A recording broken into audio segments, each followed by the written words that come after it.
이제 여러분 이제 그 기본서를 보시면 머릿말이 있고 그다음에 이제 뭐 쭉 목차 한번 보실까요? 목차가 12쪽이거든요. 12쪽 목차 보시면 제일 첫 번째가 그 부동산학 총론인데요. 한 세 문제 나옵니다. 그래서 뭐 썩 중요한 건 아니고요. 이번 이제 두 번째 챕터 2가 부동산 경제론인데 많이 나옵니다. 그래서 여기다 별을 3개 좀 해주시고요. 뭐 한 7, 8개 나오죠.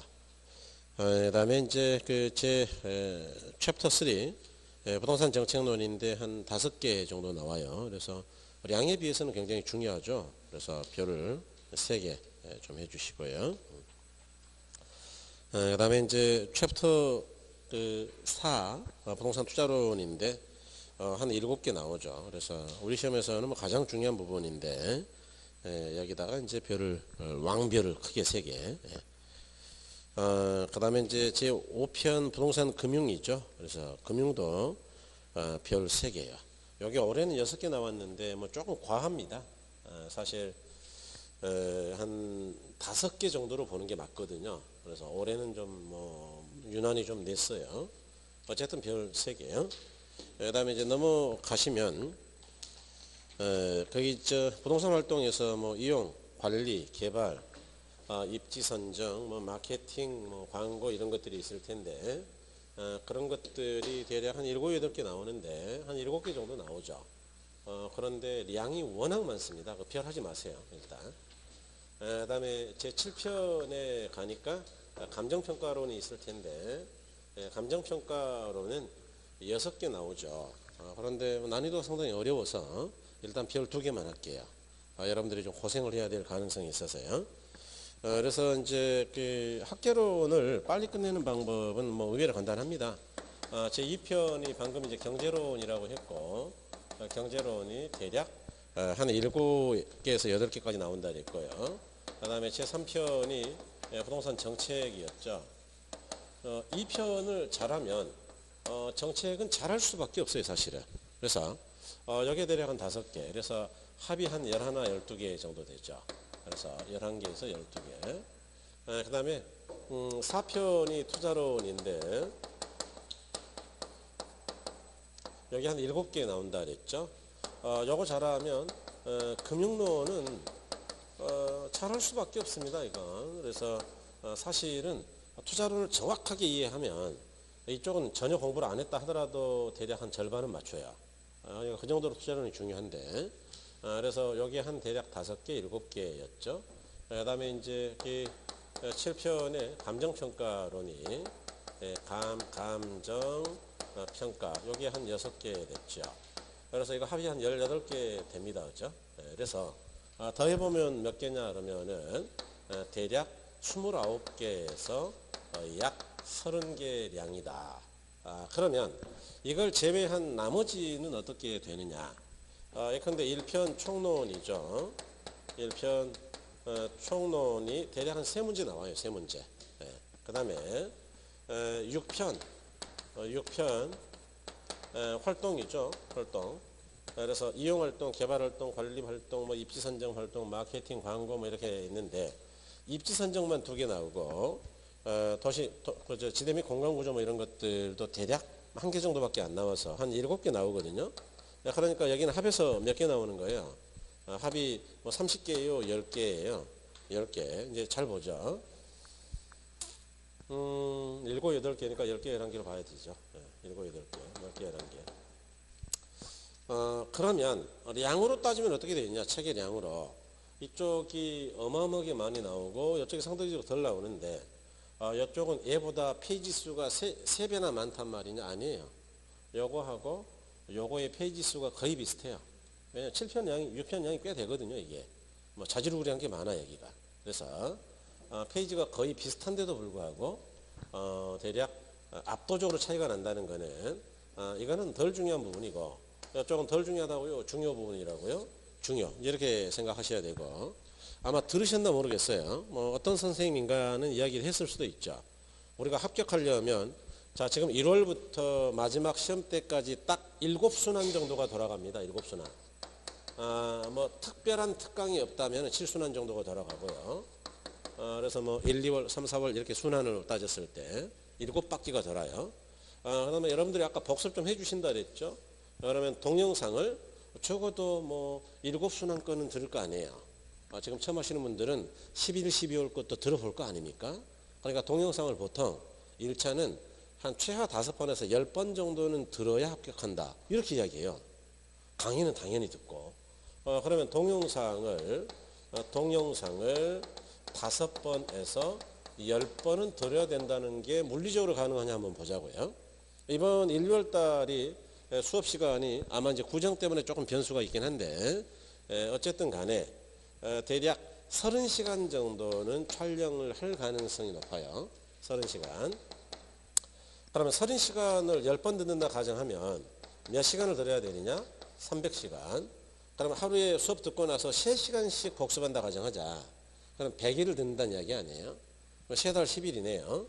그럼 6과목 다 들으려면 6, 3, 18이니까 대략 20개월을 들어야 되는 20개월. 그러면 1년에 공부가 끝나는 거예요. 동영상만 들어도 2년 걸리는 거예요. 2년. 무슨 뭐 말도 안 되는 소리 하는 거냐? 어떻게 합격하는 말이냐? 말이 안 돼요. 이런 이야기를 직선적으로 받아들이면 안 되고 이런 건 아니고 그럼 뭐 합리적으로 계산이 안 되잖아요. 중요 부분이 어떤 과목이나 있는데 제가 경제론을 대략 4시간 정도 강의할 생각이고요. 투자론을 대략 1주 반, 6시간 강의할 거예요. 그러면 10시간밖에 안 되죠. 10시간. 일단 이걸 많이 듣는 거예요. 이게 안 되면 이거 안 되니까. 이해하신 거예요? 이거는 제가 이따 끝날 때 말씀드리겠지만 다음 주에 이쪽 할 거거든요. 무조건 11, 12월 달 동영상을 듣고 오셔야죠. 처음 듣는 분들은. 들어봐야지. 이미 공부가 되신 분들도 들어봐야 되고 그러고 끝나면 또 요걸 들어야죠. 이번 수업을. 그렇게 해서 여기를 10번 듣는 거는 10시간짜리니까 이건 아무것도 아니다. 여기 이제 쭉 몇 번 들었더니 이해가 아주 정확하게 잘 됐다. 그러면 이쪽을 또 열심히 듣는 거예요. 이쪽을. 마찬가지로 이쪽을요. 그렇게 해서 넓히면 이거는 강의량이 그렇게 많지가 않아요. 대략 한 뭐 15시간에서 20시간 정도니까. 그런데 여기까지를 다 들으려면 너무 어렵죠. 이거 동영상 안 들어도 돼요. 이거는 그냥 수업만 들어도 웬만한 거 다 외우고 계산할 수 있게 만들어 드릴 테니까 동영상 필요 없다 이런 거. 그래서 이것만 별 안 하고 나머지를 한 거예요. 이해하신 거죠? 네, 그래서 그렇게 하는 거죠. 그러니까 중요 부분을 열심히 들어야 된다. 그 이야기 하는 겁니다. 그래서 이제 뭐 한번 가보자고. 정신무장은 충분히 된 것 같으니까 이제 네. 요령은 좀 익힌 거죠. 네, 그렇게 하는 거예요. 그렇게. 네. 그래야지. 그러니까 요령이 없는 분이 누군지 아세요? 이제 공부할 때요. 나중에 그런 이야기를 해요. 여러분들이 합니다. 제가 하는 게 아니고 공부하는 요령을 익히는데 6개월 걸린 것 같아. 이런 이야기 많이 하거든요. 그러니까 막 무대뽀로 열심히 해요. 무대뽀로. 뭐 무조건 열심히 하면 점수가 나오겠지. 안 나와요. 공부라는 게 맥이 있는데 그래서 요령을 아는 분들이 조금 빨리 가는 겁니다. 아까 말한 그 선생도 그렇고요. 우리 중개사 시험에서는 주택관리사 합격한 분들이 꽤 중개사를 많이 봐요. 이분들이 합격 빨라요. 왜냐하면 주관사 공부하면서 정말 고생하면서 했거든요. 그분이. 그래서 요령을 나름 익혔어요. 또 중개사 공부가 끝나고 주관사 보는 분들은 거의 1년에 끝내죠. 왜냐하면 요령을 익혔으니까. 중개사 분들이 훨씬 더 잘해. 훨씬 많은 과목을 공부해가지고. 이해하신 거죠? 네. 그래서 이제 우리 책에 오늘 하는 게 이제 제 1편인데요. 제 1편이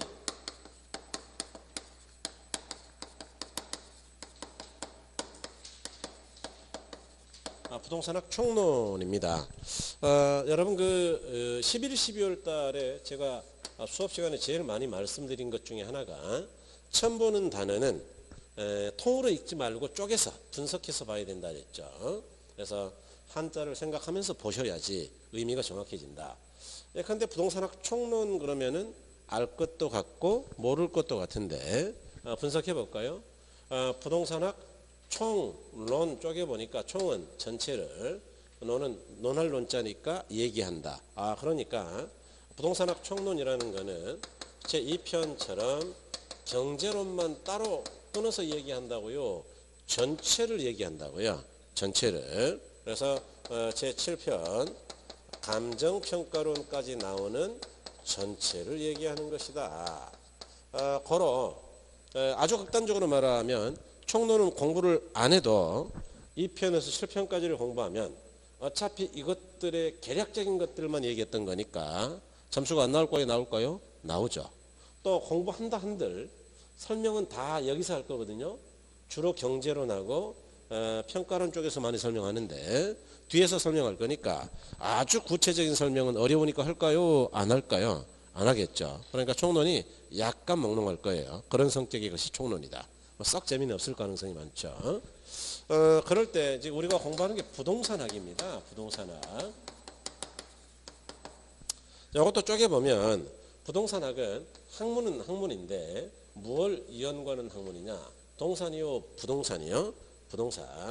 그러니까 이제 우리가 뭐 잘 아시는 이 부동산이라는 재화는 움직일 동자니까 움직일 수 있는 재산이에요. 움직일 수 없는 재산이에요. 움직일 수 없는 재산이죠. 그죠? 그러니까 이런 걸 연구하는데 사실 우리가 연구하는 부동산은 무기물, 무생물로서 부동산은 아닙니다. 실은.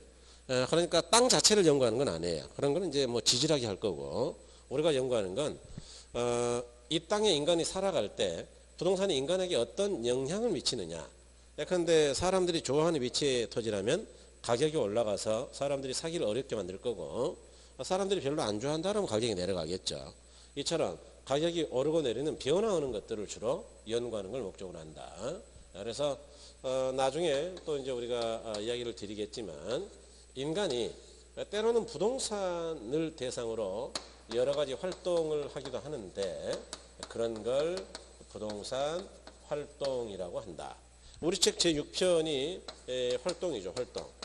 그래서 어떤 활동들이 있느냐. 이용활동, 개발활동, 관리활동, 입지선정활동, 마케팅활동, 광고활동 뭐 이런 거 있단 말이죠. 이와 같이 부동산 활동은 부동산이 알아서 하는 거예요. 인간이 하는 거예요. 인간이. 그런가 하면 부동산이 우리 사람에게 변하는 모습을 보여주기도 하는데 그런 걸 부동산 현상이라고 한다. 이렇게. 그래서 자, 부동산 현상이라는 거는 뭐냐? 부동산이 드러내 보이는 현상이다.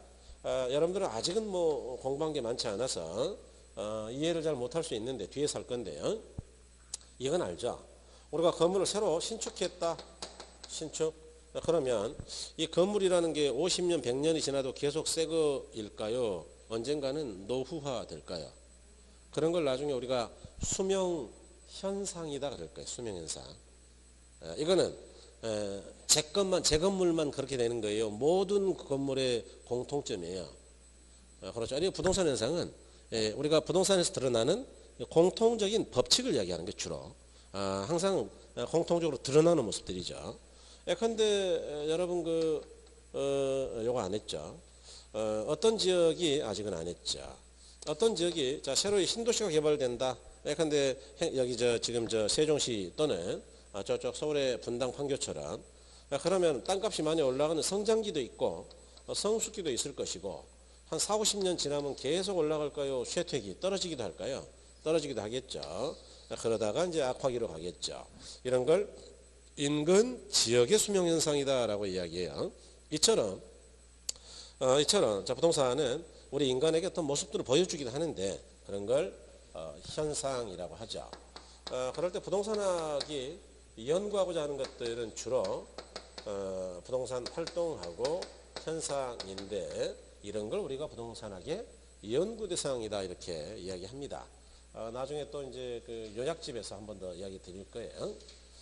그럴 때 자, 우리 책은요. 자, 부동산학이 뭐냐라는 거는 뭐 그다지 시험에서 의미가 없으니까 뭐 크게 정리하지 않고 시험에 잘 나오는 게 이거죠. 부동산이 뭐냐.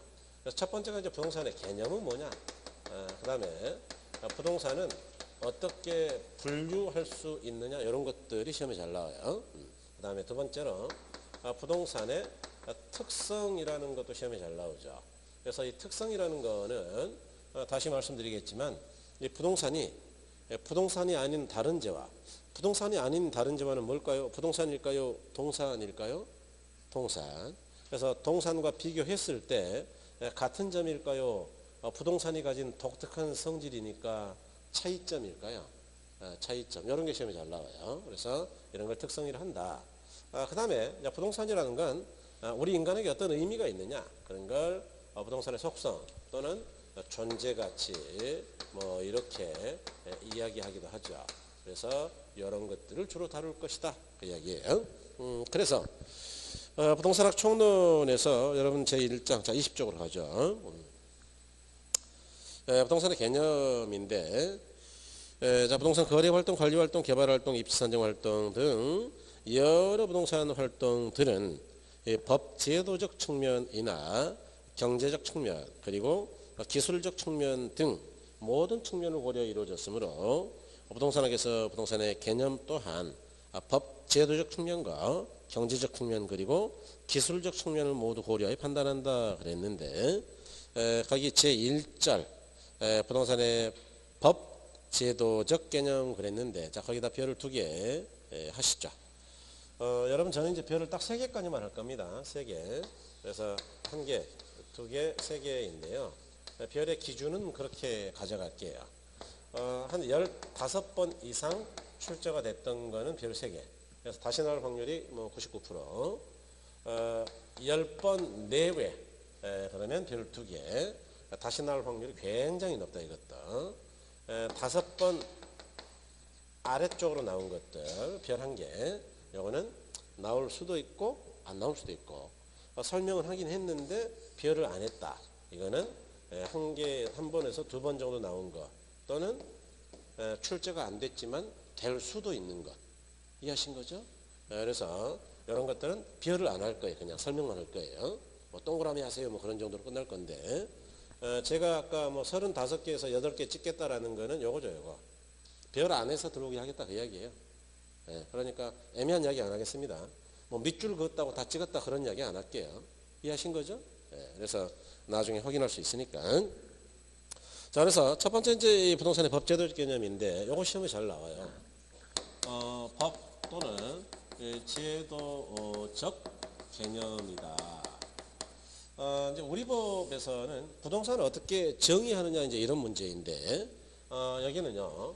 협의의 부동산이라는 게 있고 준부동산이다 또는 의제 부동산이다 이런 것도 있어요. 그래서 이걸 합해서 우리가 뭐라 그러느냐 협의보다는 넓어졌을 거니까 광의의 부동산이다 라고 이야기한다. 그럴 때 이 협의의 부동산은 어디에서 말하는 거냐 하면 우리나라 민법 제99조 제1항에서 말하는 부동산입니다. 많이 들어보셨을 거예요. 아마 이제 민법 공부를 좀 하셨으니까요. 뭐 처음 하시는 분들은 앞으로 어마어마하게 들을 겁니다. 이거는 99조 제1항에는 부동산이라 하면 토지와 그 정착물을 말한다 이렇게 돼 있어요. 자 그럼 하나씩 보자고요. 토지는 뭐 모르는 분 안 계시니까 뭐 설명이 필요 없을 것 같아요. 땅이죠, 땅. 정착물은 뭘까요, 정착물? 여러분, 정착물은 잘 움직이는 거예요? 정착되어 있는 거예요? 정착되어 있겠죠. 그럼 어디에 정착이 되어 있을까요, 어디에? 어디 있죠? 하늘에 정착되어 있을까요? 땅에 단단하게 붙어 있을까요? 땅에. 그러니까 원래는 동산 또는 동산과 함께 쓰이던 것들인데 토지에 정착되어서 움직이기가 쉽지 않은 물건을 정착물이라 그래요. 영어로 보통 fixture라는 표현을 많이 쓰는데 그래서 고정물이라고도 하는데요. 요거는 이 토지하고 별개로 보는 것들이 있는데 이제 그런 걸 건물이라고 하고 토지의 일부로 보는 것도 있지요. 뭐 예를 들어서 담장이나 축대라든가 뭐 수도시설이라든가 이런 것들이에요. 그럴 때 제가 좀 말이 빠르죠 지금. 약간 흥분한 것 같은데 좀 괜찮으세요? 예, 훌륭하네요. 어쨌든 그래도 좀 늦게 해볼게요. 처음 하시는 분들을 배려해서 토지와 토지와 건물을 우리 민법에서는요 별개의 부동산으로 봅니다. 여기 또 시험이 나왔는데 저 별개라는 건 또 뭐냐라는 이야기인데요. 이런 이야기예요. 그러니까 이제 우리나라나 일본, 독일법을 우리가 독법계 열이다, 독법계 국가이다 이렇게 이야기하고 이 반대되는 걸 이제 불문법 국가인데요. 영미법계라고 이야기합니다. 뭐 시험에서 중요하진 않고요. 자, 독법계 국가들은 즉 우리나라, 일본, 독일 같은 경우는 토지하고 건물을 별개의 부동산으로 다뤄요. 방금 이야기 드린 것처럼 이 이야기는 토지 건물이 각각 별도의 등기가 되어 있다 그 이야기예요. 우리 등기 따로따로 있죠. 그런 것. 그런데 그럼 영미법계는 등기가 따로 없단 말이냐? 그럼요. 영국이나 미국은 토지 위에 있는 건물을 뭐라 그러느냐 하면 improvement, 개량물이라 그래요. 개량물. 그러니까 토지의 가치를 개악을 시켰다고요. 개량을 했다고요. 개량. 그래서 토지의 일부분으로 바꿔버리는 겁니다. 이거. 그래서 이 사람들은 등기가 하나밖에 없어요. Real Estate Title이라고 한글로 번역하면 부동산권 그렇게 번역해요. 그러니까 토지 권리, 건물 권리 따로 있는 게 아니고 딱 한 개밖에 없다. 그럼 우리나라는 이와 같이 토지와 건물을 별개로 보죠. 그러다 보니 여러분 이제 민법이 아직 거기까지는 안 갔을 거예요. 그런데 법정지상권이라고 혹시 들어보셨나요? 벌써 했나요? 법정지상권. 토지 건물이 원래는 갑의 소유, 동일인의 소유였어요. 그런데 어떤 사유로 토지하고 건물의 소유자가 각각 달라졌다. 그럴 때 건물의 소유자 A는요. 건물을 사용하기 위해서는 토지를 이용할 수 있는 권리가 있어야 돼요. 지상권이라는 권리가. 그래서 이 경우에는 법에서 정해놨어요. A는 당연히 B에 대해서 지상권을 갖는다. 안 그러면 건물을 철거해야 되니까. 그런 걸 법정지상권이라고 그래요. 이렇게 복잡한 이론이 필요한 거예요. 우리나라가. 왜냐? 토지 건물을 함께 보니까요. 각각 별개로 보니까요. 별개로 보니까 그렇죠. 그래서 이것도 또 시험에 나온 적은 있는데 이런 걸 민법상의 부동산이다. 뭐 민법에서 이야기했으니까요. 그럼 이제 준부동산이라는 거는 어떻게 이해를 해야 되느냐? 여러분 그 민법에서 혹시 준물권이라는 거 공부를 하셨을까요? 아직은 안 했겠죠? 여기까지 들어가진 않았을 거예요 아마. 제가 먼저 할게요. 제가 준물권이 뭐냐 하면 어업권하고 광업권 같은 거예요. 뭐 그건 아시죠 여러분? 민법의 물권이라는 게 용익물권 3개, 담보물권 3개, 뭐 딱 6개밖에 없죠. 우리 민법은 물권 법정주의라고 해서 물권은 사람이 만들면 안 되고 마음대로 만들 수 있는 게 아니고 법에 정해놓은 것만 물권이에요. 아니 지상권, 지역권, 전세권, 유치권, 질권, 저당권 딱 6개밖에 없다고요. 그러니까 법으로만 창설되지 개인들이 만들 수 있다고요? 없다고요? 없다. 그게 이제 물권 법정주의라는 건데 그러니까 어업권이나 광업권은 민법에서 백날 봐도 물권법이 없으니까 물권이에요? 물권이 아니에요? 아니죠. 물권이 아닌데 물권에 준해서 보는 것 또는 물권으로 의제하는 것 또는 물권으로 간주하는 것 그걸 준물권이라고 합니다. 그럼 왜 이거 물권도 아닌데 물권으로 간주해버리느냐 이런 고민이 생길 텐데 어업권법이라는 법을 보면 조문이 164개밖에 안 돼요. 164조문 민법은 1008조문인가 그러니까 어마어마한 양의 조문을 갖고 있는데 얘는 조문이 몇 개 안 되죠. 그러니까 어업권과 관련되는 걸 상세하게 쓸 수가 없어요. 몇 개 안 되니까. 그래서 어업권법은 164조 밑에 부칙에 보면 부칙 어업권에 민법에서 많이 들어봤던 게 이거 아닌가요? 득실, 변경과 관련되는 것들, 권리의 득 얻는 것, 실은 권리가 없어지는 거, 잃는 것, 권리가 이전되는 것, 변경. 이렇게 어업권의 득실 변경에 관련되는 것은 민법의 물권법을 준용하세요라고 돼 있어요. 그러니까 어업권법을 별도로 규정한다고요. 물권법을 준용하라고요. 그런 걸 준물권이라 그래요. 이해가 되셨나요? 이해 안 되면 민법 가서 이해하면 되고 이제 어차피 이거는 제 과목은 아니니까 오케이 이해됐으면 고개 좀 끄덕여 주세요. 나 이제 답답해 죽겠어 아주. 자, 이제 이거 써먹으려고 그런 거예요, 이거. 여러분, 여기요. 준부동산이 뭐냐, 그 이야기인데, 그럼 어떻게 여러분 보셔야 되느냐? 민법 공부하신 분들이니까, 원래는 부동산이 아닌데, 부동산으로 의제하거나, 부동산에 준해서 보거나, 부동산으로 간주하는 것들이다. 이렇게 가야죠. 이렇게. 그래서, 준부동산에는 어떤 것들이 있느냐? 그러면, 특수동산이 있다.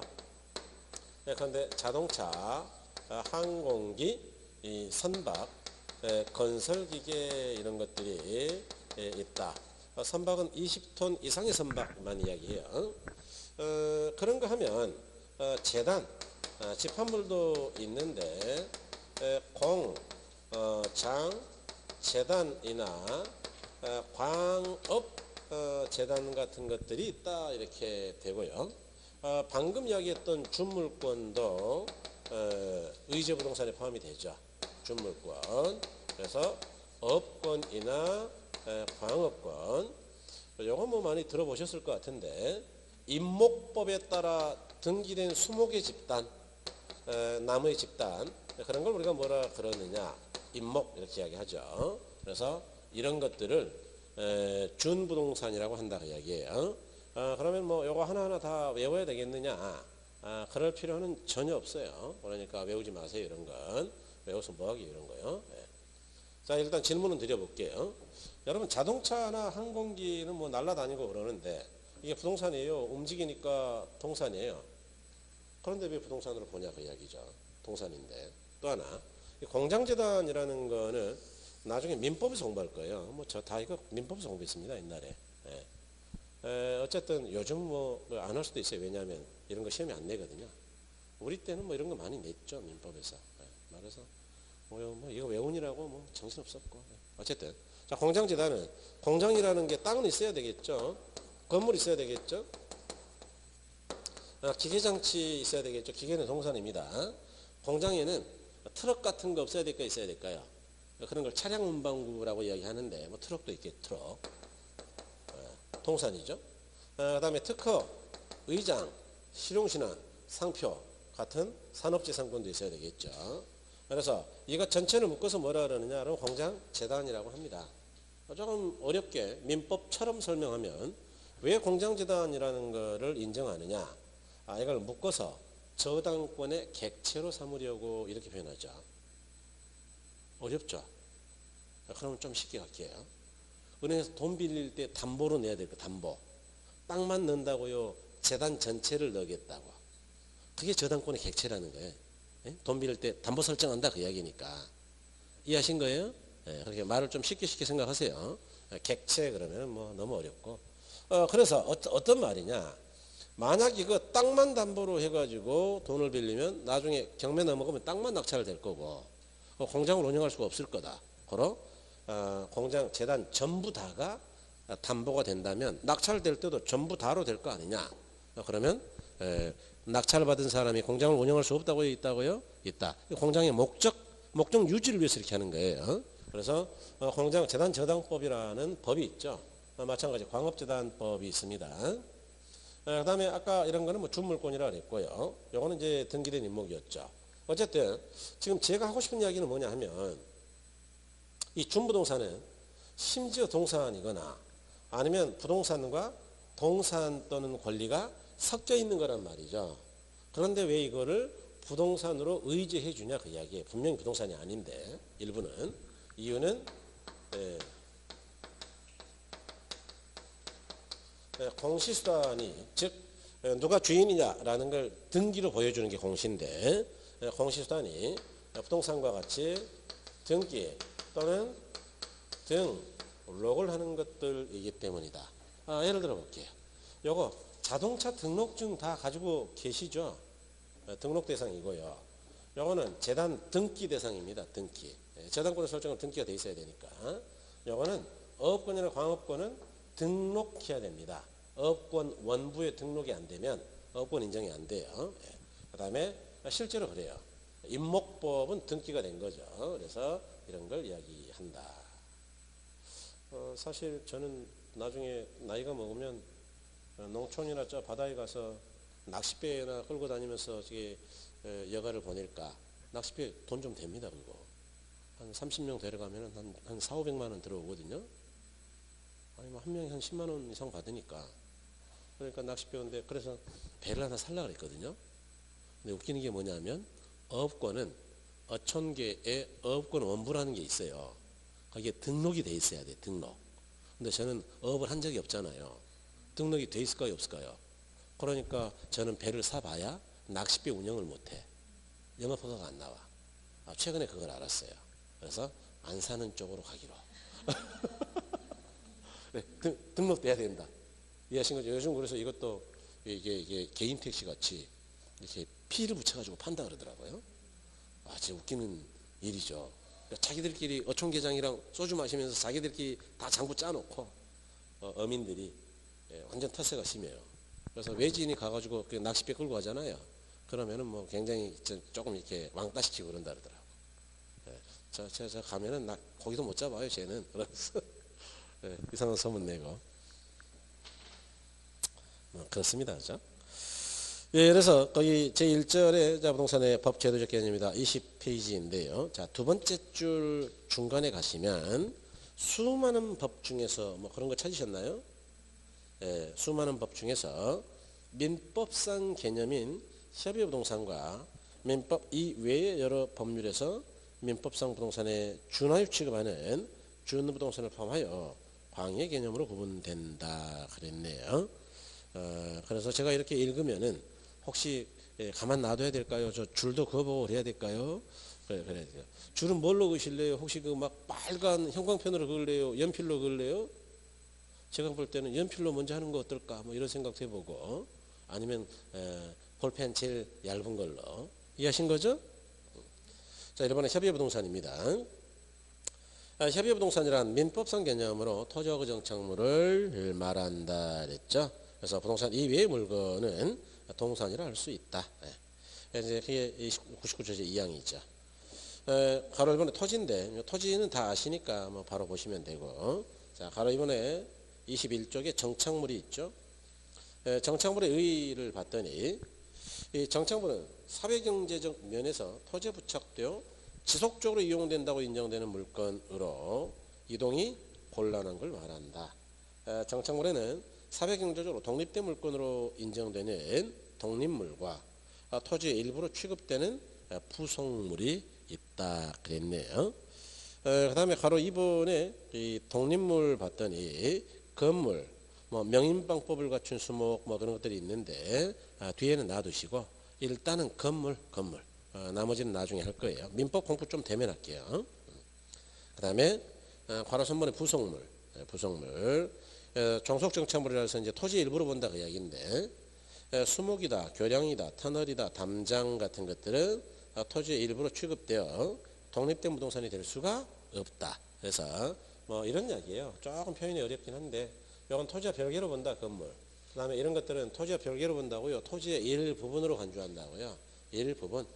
종속정착물의 일부분이다 그 이야기예요. 그래서 이렇게 본다.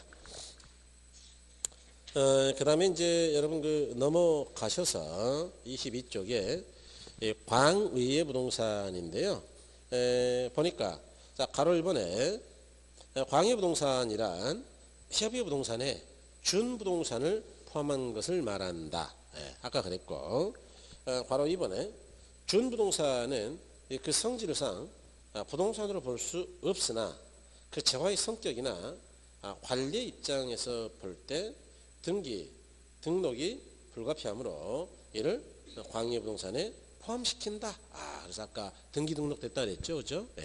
그 다음에 괄호 3번에 준부동산은 민법상 부동산이 아니나 민법상 부동산처럼 등기 등록의 공시 방법을 갖춘 동산이나 부동산과 동산의 집합물 또는 무형의 권리 같은 것들, 뭐 업권, 광업권, 특허권 이런 것 등을 말한다 그랬네요. 그래서 이렇게 보시면 되겠다. 그 다음에 여러분 이제 그 밑에 보니까 경제적 개념이다라는 게 있고 또 물리적 개념이다라는 게 있을 거예요. 그래서 토지의 경제적 개념하고요. 그 다음에 이제 물리적 개념인데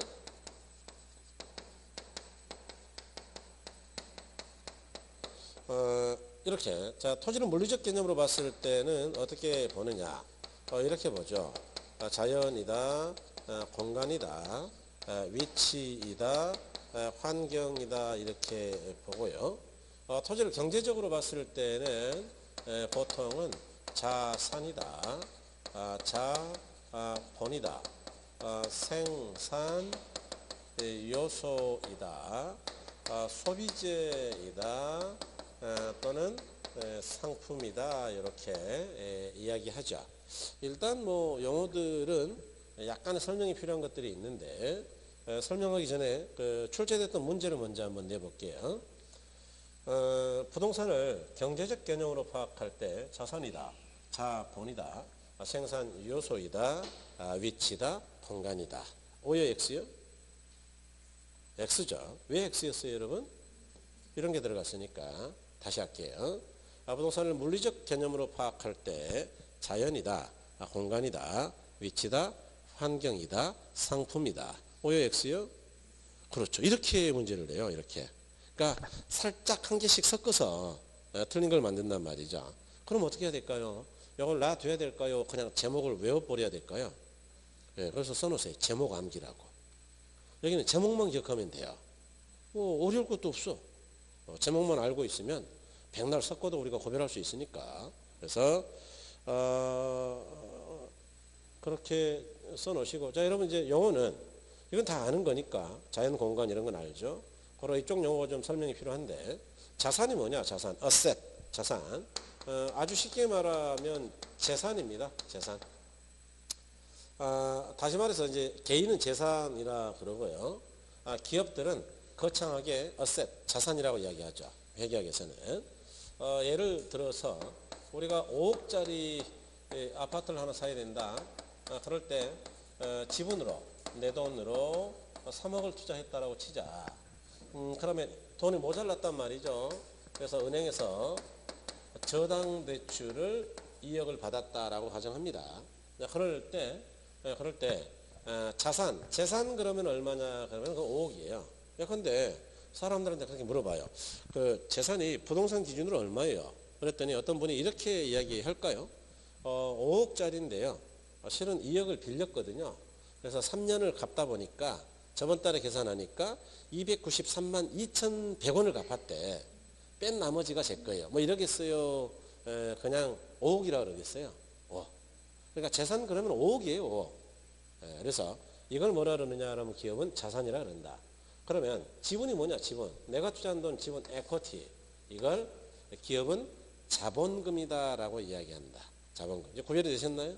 요거는 전체 재산을 이야기하고 자본금은 전체 재산이요. 순수하게 내 거요. 순수하게 내 거. 그런 느낌 가져야 돼요. 그래야 뭐 나중에 이걸 가지고 대차 대출을 만들 거 아니에요? 자산도 써보고 부채 자본도 써보고 이렇게 이해하신 거죠? 그래서 이제 그게 또 필요하니까. 생산 요소 그러면 모른다 그러면 쪼갠다 그랬죠. 그래서 이렇게 쪼개면 돼요. 이렇게 생산에 필요로 하는 요소 뭐가 있느냐? 생산을 하면 원자재 없어야 될까요? 있어야 될까요? 그런 게 생산 요소예요. 그래서 일단 쉽게 원자재라고 본다. 그러면 나중에는 이보다 어렵게 간단 말이냐? 그럼요. 나중에는 이제 훨씬 어렵게 갈 거예요. 소비재 뭐 다 아시죠? 내가 살고 있는 건 소비재. 우리 중개사분들이 팔아먹으려고 하는 아파트는 상품. 그래서 이렇게 본다. 그래서 여러분 거기는 이 정도 밑줄을 그으면 되겠는데 제2절 부동산의 경제적 개념을 했는데 맨 밑에 줄에 가면 이러한 측면의 개념은 찾았나요? 네. 동그라미 1번 상품, 자산, 자본, 생산 요소, 소비재 뭐 요거 밑줄. 네. 그 다음에 기술적 개념이다. 다른 말로 물리적 개념인데 거기 맨 마지막 줄에 이는 공간이다, 자연이다, 위치다, 환경이다, 지질이다, 토양이다 그랬는데 보통은 환경까지만 외워주시면 거의 돼요. 그래서 이 정도 외우시면 된다. 시험에서는 그 이상은 잘 안 쓰니까요. 그럴 때, 자, 이제 제4절에 복합 개념의 부동산이다 그랬는데, 여러분 이미 우리가 썼네요. 이 물리적인 것들은 눈에 보이는 거다. 그래서 이걸 다른 말로는 기술적 개념이다라고 하고요. 그다음에 경제적 개념하고 법률적 개념을 우리가 따졌는데, 다시 말해서 이런 이야기인데요. 우리가 이제 그 부동산을 연구할 때는 좀 복잡한 게 뭐 개발 같은 거죠. 개발을 해보려면 담력도 있어야 되고 지식도 있어야 되고 경험도 있어야 되니까 저건 뭐 보통 사람이 할 수 있는 일은 아니죠. 물론 뭐 위험하지만 돈은 많이 벌 수 있긴 해요. 망하려면 또 한 방에 망할 수도 있고요. 개발은 뭐 대단히 리스키한 사업입니다. 어쨌든 남자분들은 그 개발을 한번 해보고 싶어 하죠. 어차피 한 번 사는 인생인데 뭐 그러면서 이제 그러다가 쫄딱 망하면은 왜 한 번 산다 그랬을까 그래서 후회하기도 하고, 저도 마지막은 이제 개발하고 분양 쪽으로 가려고 꾸준히 준비하고 있습니다. 그러다 안 보이면은 이제 둘 중에 하나예요. 잘 됐거나 망했거나. 어쨌든 조금 얕게 가야죠. 개발하더라도. 가장 간단한 거는 이제 저런 건 아니고 매매는 우리가 뭐 통상 하니까요. 우리가 집 살 때 어떻게 할까요, 여러분? 집 살 때 이렇게만 하는 거죠. 가격이 얼마예요? 그래가지고 이 경제적 측면인데 물어봐가지고 5억이요? 그럼 뭐 드려야죠. 이렇게 할까요? 가격이 적당한지 알아보고 사례 같은 거 조사해보고 앞으로 가격이 올라갈 건지 경기가 좋아질 건지 이자는 하락할 건지 올라갈 건지 그런 걸 안 따져봐야 될까요? 따져봐야 될까요? 따져야죠. 그런 걸 경제적 측면을 고려한다라고 하죠. 여자분들이 집 보러 갈 때는 뭐 저는 늘 집은 여자들이 봐야 된다라고 생각하는데 굉장히 꼼꼼하죠. 남자분들이 집 보러 가면 이제 보통 외관을 살짝 훑어보고 남자분들은 늘 배가 고파요. 그래서 밥 먹으러 가자라고 하죠. 밥 먹으러 가자. 야, 빨리빨리 밥 먹으러 가자. 이 정도 봤으면 됐지 뭐. 빨리빨리 그 도장 찍어야 밥 먹으러 가. 그러고 이제 여자분들은 집에 가면은 꼼꼼하죠. 뭐 벽지도 보고, 뭐 문도 열어보고 열었다 닫았다 해보고, 특히 이제 주방에 가면은 주방에 상판이 돌로 돼 있는지 나무로 돼 있는지 나무가 썩었는지 멀쩡한지 물은 나오는지 따져보잖아요. 보일러는 어떤지 화장실은 어떤지 이와 같이 자재, 설계, 구조 뭐 이런 것들을 따지는 걸 뭐라 그러느냐, 기술적 측면을 따진다. 그래서 여자분들이 봐야 되는 게 맞아요. 남자들은 이제 물도 확인 안 하고 나와요. 뭐 나오든 말든지 뭐 안 나오면 나중에 고치면 되고 뭐 이렇게. 이것만 볼까요? 법률적 측면도 따져봐야 될까요? 법률적. 예컨대 이 사람이 진짜 주인인가? 그러면 등기부 봐야 될 거고, 등기부만 보면 될까요? 왔던 사람의 민증도 까서 확인해 봐야 될까요? 소유자와 주민등록이 일치하는지 봐야 되겠죠? 잘 안 보죠, 그죠? 잘 안 보잖아요. 처음 보는 사람한테 저는 한 번도 못 해봤어요. 집을 꽤 많이 샀는데 참 불안한 거리를 한 건데, 그런데 안심해도 됩니다. 중개사분들이 다 확인해 줍니다. 중개사들이 뭐 당연히 확인한 걸로 돼 있어요. 그래서 사장님 민증 주세요, 민증. 이렇게 통장 계좌번호 주고 계약금 써야 되니까 싹 다 받아놔요. 그러니까 중개사분들이 없으면 거래가 사기 많이 당하죠. 남의 거 많이 팔기도 합니다. 이제 농담이 아니고. 남의 걸 팔 때는 이놈들이 민증을 위조해서 가져와요. 진짜 더러운 새끼들인데. 이중 매매도 많이 하고요. 직거를 2번 파는 놈도 있어. 진짜 간이 배 밖으로 나오는 인간들이죠. 그러고 빤한 거 금방 들키거든요. 그걸 또 도망가. 참 이상한 놈들이야 진짜. 그걸 도망가가지고 몇 년 있다가 또 잡혀서 와. 심지어는 뭐 이따 뭐 나중에 한번 알려드릴게요. 심지어는 저 종로의 9일관 건물이라고 30층 빌딩을 수분양자가 원래는 거기가 이제 그 방이 100개면 100명이어야 되는데 200명이야. 2번 분양을 해가지고. 제주도 좋아. 아무튼. 그래서 들어갔잖아요. 거기. 어쨌든 소유권을 확인해야 된다. 우리가 부동산을 거래할 때는요, 이와 같이 기술적 측면만 보는 것도 아니고 두루두루 다 봐야 된다 그 이야기고, 이 기술적 측면은 자재나 설계는 눈에 보이거든요. 그래서 이런 걸 유형적 측면이라 그래요. 형태가 있다. 눈에 보이니까.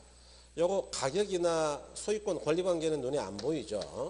그래서 형태가 없다 그래서 무형적 측면이라고 하는데, 이 유무형적 세 가지를 항상 우리가 두루두루 고려하면서 부동산 활동을 하는데, 그런 걸 뭐라 그러느냐, 앞으로 정말 자주 쓸 건데요, 이런 걸 복합 개념이라고 합니다. 복합 개념이다. 그래서 제가 나중에 관리를 설명할 때는 빤한 거 어떻게 설명하느냐, 기술적 관리가 어떤 것, 경제적 관리가 어떤 것, 법률적 관리가 어떤 것, 이렇게 설명할 거고요. 개발을 설명할 때도 어떻게 할 거냐, 기술적 개발의 타당성, 경제적 타당성, 법률적 타당성을 설명할 것이고, 평가를 설명할 때도 어떻게 할 것이냐, 기술적 감가, 경제적 감가, 법률적 감가, 이렇게 복합 개념을 종종 쓸 것이다 그 이야기고, 지금 부동산의 개념도 심지어는 법률적, 경제적, 기술적, 이렇게 한 가지만 봤다고요, 복합 개념으로 봤다고요. 복합. 그러니까 우리 부동산학개론은 독특하게도 이 김영진 교수라는 분이 처음으로 만들었는데, 이분이 만든 게 아니라 일본 거를 가져왔죠. 그랬는데 이분이 워낙 정리를 잘하기도 했지만 잘못한 것도 있어요. 세계의 틀에다 너무 짜맞추는 경향이 있어요, 우리가. 그래서 이제 미국적 이론하고는 잘 안 맞죠. 그래서 우리는 거의 모든 걸 복합 개념으로 봅니다. 그거 기억이 안 나면 세 가지만 생각하면 돼요. 일단 그럼 뼈대는 잡은 거예요. 이해하신 거죠? 네. 그래서 거기 복합 개념을 봤더니, 복합 개념의 부동산이란 부동산을 파악할 때 무형적 측면과 유형적 측면을 모두 고려하여 파악하는 경우의 부동산을 말한다. 이때 무형적 측면은 법, 제도적 측면, 정책적 측면, 경제적 측면을 말하고, 유형적 측면은 기술적 측면을 말한다. 부동산에서 파악하는 부동산의 개념은 복합 개념으로서의 부동산이다. 앞으로 우리는 늘 이렇게 보겠다 그 이야기죠. 그래서 복합 개념 봤더니 세 가지를 그중에 한 가지만 본다고요? 세 가지 다 본다고요? 세 가지 다 본다 그 이야기죠. 그래서 이렇게 보시면 되겠다. 자, 그 다음에 28쪽으로 한번 가보시죠. 자, 이제 제2장의 부동산의 분류인데요. 요거는 이제 조금 쉬었다 하겠는데, 1번, 2번은 공법이나 지적법에서 어차피 공부하실 거니까 거기서 하시고, 3번에 자, 부동산 이용활동상 분류다 그랬는데 아주 중요합니다. 별 2개 하시고요. 시험에서는 요거보다도 좀 더 나옵니다. 법 제도적 개념도 꽤 나오는데 왜 더 나오느냐, 개수가 많잖아요. 문제 만들기가 편하거든요. 그래서 조금 쉬었다가 말씀드릴게요.